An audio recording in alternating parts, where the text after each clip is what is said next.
సాకులు చెప్పడం కాదు. గతంలో మీరు చేసిన తప్పిదాన్నే ఈరోజు మళ్ళీ ఒకసారి సరిచూసుకోవడానికి 10 రోజులు ఇంకా గడువు ఇచ్చి బీసీ కులగణన ఏదైతే ఇంకా లెక్కలు రాలేదో ఆ లెక్కలను కూడా మీ పార్టీ వాళ్ళు ఇవ్వలేదంట. ఒకసారి పల్లా రాజేశ్వర రెడ్డికి మీ కేటీఆర్కి వాళ్ళకి చెప్పండి పంపించి ఇవ్వమని చెప్పి. అలా మేము ఏం చెప్తున్నాం శివన ఒకటి, మేము ఈ రోజు ఎన్నికలు పెడితే తేట తెల్లమైపోతుంది ఎవరు పని చేసిర్రు ఎవరు పని చేయలేదని. ఎన్నికలు పెట్టండి, రెఫరెండం ఇది. కాంగ్రెస్ ప్రభుత్వం రెఫరెండం ఇది. స్థానిక సంస్థల 10 రోజులు అయిన తర్వాత ఎట్టి పరిస్థితులు అనౌన్స్ చేస్తారు. అప్పుడు స్థానిక సంస్థల వచ్చిన తర్వాత అప్పుడు అర్థమవుతుంది ఏం చేస్తారు. స్థానిక ఎన్నికల బయటపడిపోతుంది. అదే 10 సంవత్సరాల మీ 14 అప్పుడు ఎవరు పని పడుతుందో ఎవరు గెలుస్తారో ఎవరు ఓడతారో మీకు అది కూడా తెలుస్తుంది. గతంలో ఫస్ట్ ఆఫ్ ఆల్ మీ ఏదైతే ప్రతిపక్ష నాయకుని ఫామ్ హౌస్లకి బయటికి రమ్మని చెప్పండి. మీ కేటీఆర్ని హరీష్ రావుని పంపించమనండి. ఎందుకంటే వాళ్ళు మొత్తానికి కట్టేసిన కుక్కలు అరిసినట్టు అరుస్తున్నాయి. అది ఆ పద్ధతి మానమనండి. అధికారంగా ప్రతిపక్ష నాయకుడు ఆయన రమ్మనండి బయట. ఒక్కటి గుర్తుపెట్టుకోవాలి, కేసీఆర్ గారు ఒక్క చిటికేసే కాంగ్రెస్ ప్రభుత్వం ఖతం అయిపోతుంది. అది గుర్తుపెట్టుకోండి మీరు. ఆయన ఫామ్ హౌస్ ఉన్నంత వరకే మీకు సేఫ్టీ. ఆయన బయటకు వచ్చి దాటికి మీరు తట్టుకోలేరు. ఆయన దెబ్బ కొడితే ఉండేంత తెలియదు.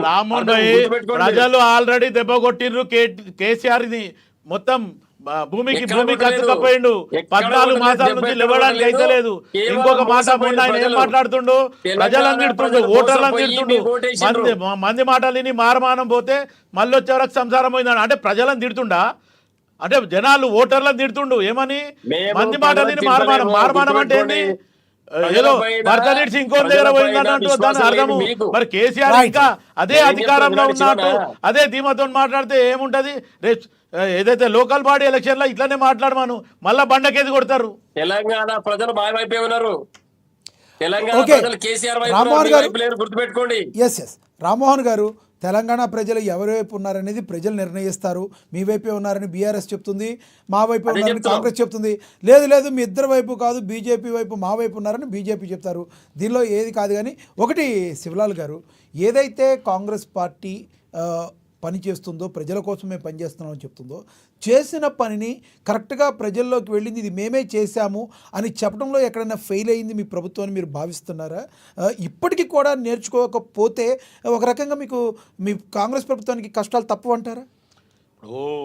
లక్ష్మణ గారు, మొన్న జరిగిన దాంట్లో సరే ఏదైతే కులగణన చేసిన దాంట్లో మొత్తానికి కొంతమంది ఇవ్వలేదు అనేది రకంగా అది బయటికి రావడము, అది చెప్పడం తప్పిదం అనేది కాదు. దాన్ని సవరణ చేస్తుండ్రు. ఒకవేళ నిజంగా కూడా అక్కడ లెక్క సరిగా రాకపోతే దాన్ని సరిదిద్ది మళ్ళీ 10 రోజుల టైం ఇచ్చిండ్రు.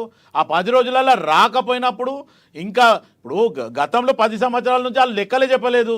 కుటుంబ సమగ్ర సర్వే ఈరోజు మీరు చేసుకోకపోతే మీరు అసలు తెలంగాణలో లేనట్టు, మీరు పుట్టనట్టు అన్నట్టు మాట్లాడిన కేసీఆరే 10 సంవత్సరాల కింద ఆయన ఎక్కడో దాచిపెట్టుకొని పండుకొని అనుకోండు. ఇప్పుడు ఈరోజు కాంగ్రెస్ పార్టీ ఈరోజు కులగణన కానీ ఎస్సీ క్లారిఫికేషన్ చేస్తే వీళ్ళు మాట్లాడేది మాట్లాడుతుండ్రు. రైట్ శివలాల్ గారు, మళ్ళీ వస్తాం. మనం జయరామ్ గారితో మాట్లాడదాం. జయరామ్ గారు, ఏదైతే రామ్మోహన్ గారు మాట్లాడుతున్నారో బీఆర్ఎస్ పార్టీ మాట్లాడే మాటల్లో వాస్తవం ఉందంటారా?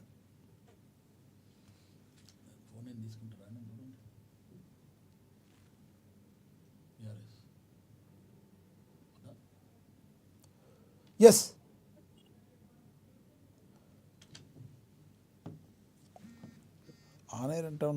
వాయిస్ మ్యూట్ ఉన్నట్టు చూడండి. జయరామ్ భాయ్ వాయిస్ వస్తలేదు. జయరామ్ గారు వాయిస్ వస్తలేదు. జయరామ్ గారు, మీ వాయిస్ మ్యూట్లో ఉంది.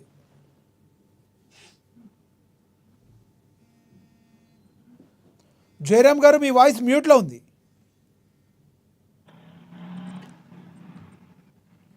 ఎస్, రామ్మోహన్ గారు ప్లీజ్ కంటిన్యూ. అలా నేను ఏం చెప్తున్నాను, ఒక్క నిమిషం శివన్ ఆలోచన చేయాలి. కాంగ్రెస్ పార్టీ ఏదైతే సర్వే పేరు మీద బీసీ జనాభా గణన సర్వే పేరు మీద 76 క్వశ్చన్లు ఇచ్చిరన్న. అందులో 76 క్వశ్చన్లు అవసరం లేదు.